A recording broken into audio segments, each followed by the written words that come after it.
Assalamualaikum warahmatullahi wabarakatuh. Berjumpa kembali pada mata kuliah Matematika Diskrit dengan dosen pengampu Ibu Mei Rina Hadi. Pada pertemuan kali ini, kami dari kelompok 7 akan mempresentasikan hasil diskusi dari kelompok kami tentang materi kombinatorial.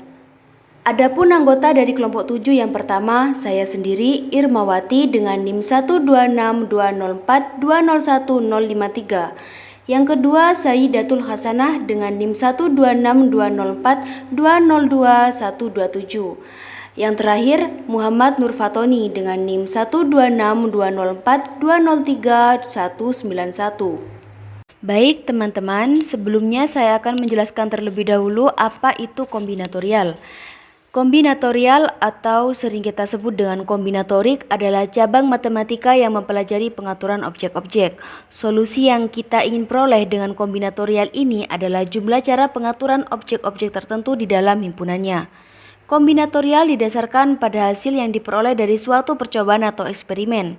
Percobaan sendiri adalah proses fisik yang hasilnya dapat diamati. Contoh-contoh percobaan dan hasilnya atau sering kita sebut dengan outcome adalah yang pertama, melempar dadu. 6 hasil percobaan yang mungkin untuk pelemparan dadu adalah muka dadu 1, 2, 3, 4, 5, dan 6. Yang kedua, melempar koin uang Rp100. Hasil percobaan melempar koin Rp100 ada dua kemungkinan.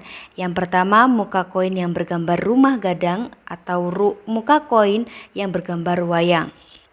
Pada materi kali ini, subpokok bahasan yang akan kita pelajari adalah yang pertama, kaidah perhitungan dasar. Yang kedua, faktorial. Yang ketiga, permutasi. Yang keempat, kombinasi. Yang kelima, kombinasi dan permutasi dengan pengulangan. Yang keenam, pigeonhole principle. Yang ketujuh, koefisien binomial.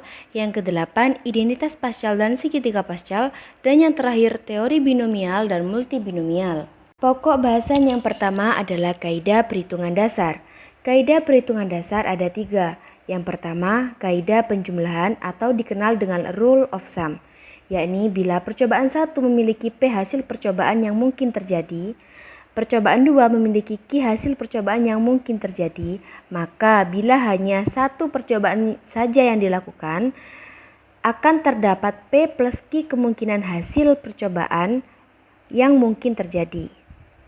Yang kedua, kaidah perkalian atau dikenal dengan rule of product, yakni bila percobaan 1 memiliki P hasil percobaan yang mungkin terjadi, percobaan 2 memiliki Q hasil percobaan yang mungkin terjadi, maka bila percobaan 1 dan percobaan 2 dilakukan, maka terdapat P dikalikan Q hasil percobaan yang mungkin terjadi.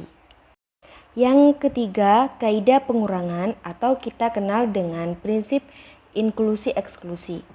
Dalam kombinatorial, aturan pengurangan dikenal dengan prinsip inklusi-eksklusi, yakni jika suatu kejadian dapat dikerjakan dengan N1 cara atau N2 cara, maka banyaknya cara yang dapat terjadi pada kejadian tersebut adalah N1 ditambah N2 dikurangi banyaknya kejadian bersama pada N1 dan N2 cara. Atau lebih singkatnya, kita tuliskan dengan rumus A union B sama dengan mutlak A ditambah mutlak B dikurangi mutlak A irisan B. Subpokok bahasan yang kedua yakni faktorial. Misalkan N adalah bilangan bulat positif. Besaran N faktorial disimbolkan dengan simbol N tanda seru. Didefinisikan sebagai hasil kali semua bilangan bulat antara 1 hingga N. Untuk N sama dengan 0, 0 faktorial didefinisikan sebagai 1. Rumusnya, N faktorial sama dengan 1 dikalikan 2 dikalikan 3 sampai seterusnya hingga N-1 dikalikan N, di mana N faktorial sama dengan 0. Contohnya, hitunglah 8 faktorial dibagi 7 faktorial. Maka penyelesaiannya 8 dikalikan 7 faktorial dibagi dengan 7 faktorial. 7 faktorial dengan 7 faktorial kita sederhanakan, maka hasilnya adalah 8. Soal yang kedua, 5 faktorial dibagi dengan 2 faktorial dikalikan 3 faktorial. Penyelesaiannya 5 dikalikan 4 dikalikan 3 faktorial dibagi dengan 2 dikalikan 3 faktorial. 3 faktorial dan 3 faktorial kita sederhanakan, begitu pula dengan 4 yang dibagi dengan 2. Hasilnya adalah 10. Sub pokok bahasan berikutnya adalah permutasi. Ada dua definisi. Definisi yang pertama, permutasi adalah jumlah urutan berbeda dari pengaturan objek-objek.